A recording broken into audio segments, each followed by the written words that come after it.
आज की वीडियो में हम जानने की कोशिश करेंगे एंटीबायोटिक रेजिस्टेंस के बारे में। एंटीबायोटिक रेजिस्टेंस क्या होता है, एंटीबायोटिक रेजिस्टेंस कैसे काम करता है। आप देख रहे हैं स्लाइड जो है जिसमें इलस्ट्रेशंस के द्वारा मैंने बताने की कोशिश की है एंटीबायोटिक रेजिस्टेंस क्या होता है, और कुछ एक पॉइंट्स भी इसमें मैं आपके साथ डिस्कस करूँगा ताकि जो क्लैरिटी है एंटीबायोटिक रेजिस्टेंस के बारे में आपकी बढ़ेगी। और अगर आप एंटीबायोटिक रेजिस्टेंस के बारे में जानना चाहते हैं तो जब आप पढ़ेंगे तो आपको और क्लियर होगा, और क्या क्या चीज़ें आपको पढ़नी चाहिए वो भी आपको क्लियर होगा। तो इसमें एंटीबायोटिक रेजिस्टेंस के बारे में कुछ एक पॉइंट्स हैं जो आपको ध्यान में रखने हैं, वही सारे पॉइंट्स जो हैं हम इसमें डिस्कस करेंगे। तो चलिए वीडियो शुरू करते हैं। तो चलिए टॉपिक मैं लिख लेता हूँ जो कि है एंटीबायोटिक रेजिस्टेंस। इसको एंटी माइक्रोबियल रेजिस्टेंस भी कहते हैं, AMR भी कहते हैं। एंटीबायोटिक रेजिस्टेंस कॉमन टर्म है जिसमें आप देख ही पा रहे होंगे कि दो वर्ड हैं, antibiotic and resistance. Means antibiotic के अगेंस्ट अगर रेजिस्टेंस पैदा हो जाता है, बैक्टीरिया अगर इस तरह के प्रोसेसेस डेवलप कर लेता है तो उसको हम एंटीबायोटिक रेजिस्टेंस कहेंगे। एंटीबायोटिक रेजिस्टेंस को एंटी माइक्रोबियल रेजिस्टेंस भी कहा जाता है। कॉमन टर्म जो है ये भी यूज़ होती है, AMR इन शॉर्ट इसको लिखते हैं। तो बहुत सारी बुक्स में आपको इस तरह का जो है वो वर्डिंग मिल सकती है, इस तरह की टर्म्स जो हैं यूज़ होती हैं। एंटी माइक्रोबियल रेजिस्टेंस या AMR। AMR क्या है? AMR है resistance against the activity of antibiotics. Antibiotics अगर काम करना बंद कर देंगे तो उस मैकेनिज्म को हम कहेंगे, उस प्रोसेस को हम कहेंगे एंटीबायोटिक रेजिस्टेंस।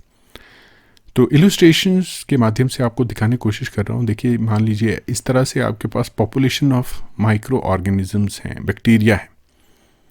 तो एंटीबायोटिक अगर आप उनको देंगे तो उनकी किलिंग शुरू हो जाएगी, इनहिबिशन शुरू हो जाएगी, उसकी वजह से उनकी पॉपुलेशन रिड्यूस होगी। लेकिन कुछ ही ऑर्गेनिजम्स ऐसे होंगे जो उसके अगेंस्ट रेजिस्टेंट होंगे। तो देखिए, R से मैंने बताने की कोशिश की है और S से उनको बताने की कोशिश की जो ससेप्टिबल है या सेंसिटिव है। तो R means resistant, S means susceptible और सेंसिटिव।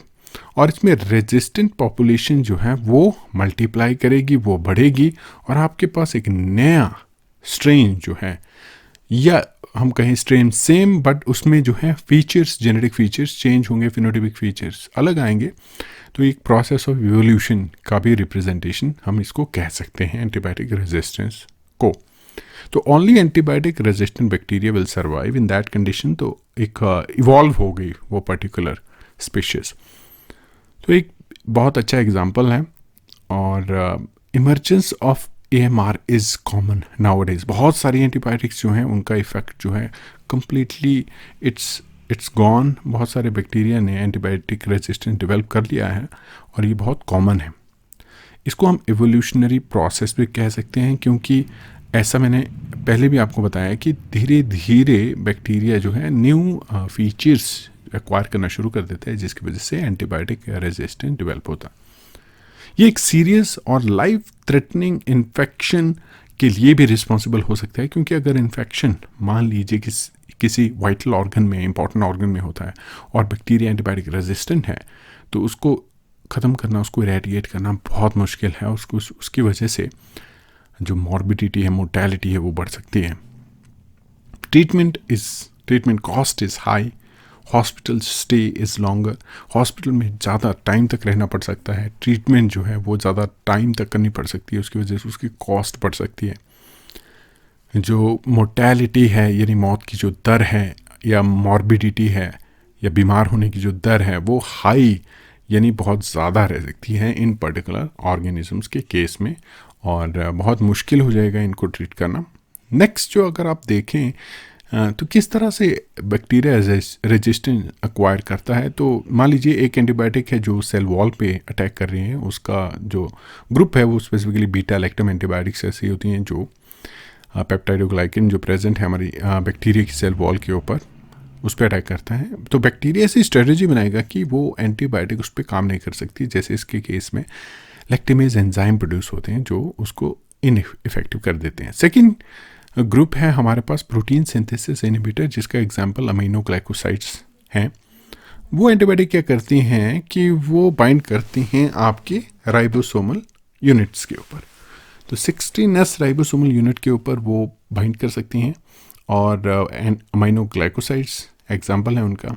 जैसे आपने सुना होगा बहुत सारी एंटीबायोटिक्स हैं आपके पास आती हैं, एजिथ्रोमाइसिन है आपके पास, टोब्रामाइसिन है, नियोमाइसिन है, वो प्रोटीन सिंथेसिस को टारगेट करेंगे और अगर वो चेंज हो जाता है तो बैक्टीरिया रेजिस्टेंट हो सकता है। Next DNA inhibitors. तो डीएनए मैंने बनाया था कि रेप्लिकेशन हो रही है, डीएनए इनहिबिशन हो रही है, तो उसके केस में क्या होगा कि बैक्टीरिया अपना डीएनए रेप्लिकेट नहीं कर पाएगा और डीएनए रेप्लिकेशन नहीं होगी तो ऑब्वियसली बैक्टीरिया किलिंग होगी।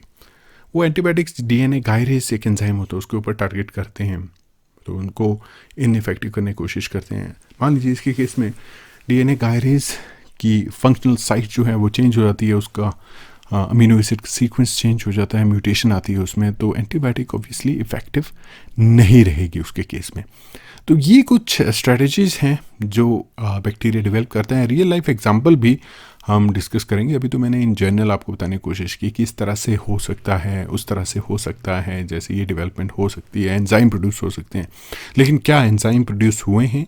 अगर प्रोड्यूस हुए हैं वो कौन कौन से एंजाइम है वो भी हम देख सकते हैं, उनका स्ट्रक्चर कैसे रहता है, उनका फंक्शन कैसे रह सकता है, वो भी हम डिस्कस कर सकते हैं।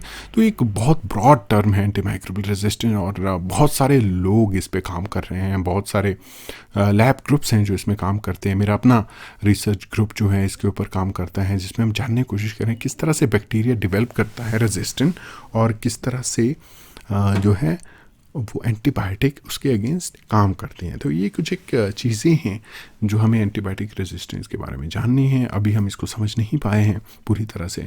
अगर मान लीजिए इवोल्यूशनरी प्रोसेस अगर हम इसको मान के चलते हैं तो एक टाइम आएगा कि जब हमारे पास एंटीबायोटिक्स ख़त्म हो जाएंगी, लेकिन बैक्टीरिया के पास कैपेबिलिटी कभी ख़त्म नहीं होगी, क्योंकि बैक्टीरिया जो है वो अलग अलग टारगेट्स को मॉडिफाई कर सकता है, अलग अलग प्रोटीन्स प्रोड्यूस कर सकता है, जिसके अगेंस्ट जो है हमारे पास कोई टारगेट नहीं रहेगा, क्योंकि एंटीबायोटिक्स हमारे पास लिमिटेड है। एंटीबायोटिक रिसर्च बहुत स्लो डाउन हो चुकी है और हम इसको सीरियसली नहीं ले रहे हैं। तो आज की डेट में हम रैपिडली कंज्यूम कर रहे हैं एंटीबायोटिक्स बिकॉज उनकी कॉस्ट कम है, तो उसकी वजह से हमारा नॉर्मल फ्लोरा भी यानी जो गट माइक्रोब हैं वो भी एक्सपोज हो रहे हैं एंटीबायोटिक्स के अगेंस्ट, वो भी डेवलपमेंट जो है एंटीबायोटिक रेजिस्टेंस प्रोड्यूस कर रहे हैं। जो स्ट्रेन्स हैं वो प्रोड्यूस हो रही हैं, वो हॉरिजॉन्टल जीन ट्रांसफ़र के थ्रू वो मैकेनिज़्म ट्रांसफ़र हो रहा है दूसरे ऑर्गेनिजम्स के पास, वो कैपेबिलिटी आ रही है। और अगर वो पैथोजेनिक ऑर्गेनिज्म के पास वो कैपेबिलिटी ट्रांसफ़र हो जाती है तो आप समझ ही सकते हैं कि उस इन्फेक्शन को ट्रीट करना कितना मुश्किल हो जाएगा। तो उम्मीद करूँगा दोस्तों कि आपको जो है AMR के बारे में पता लगा है, रेजिस्टेंस के बारे में जानकारी आपको मिली है।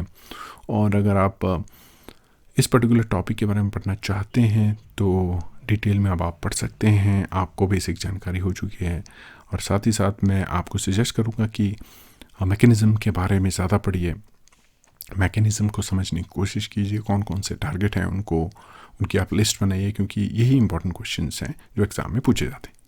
तो चलिए मैं मिलूँगा अगले वीडियो में जहाँ पे हम इसी तरह के इंटरेस्टिंग टॉपिक जो है वो डिस्कस करेंगे। तब तक के लिए धन्यवाद दोस्तों।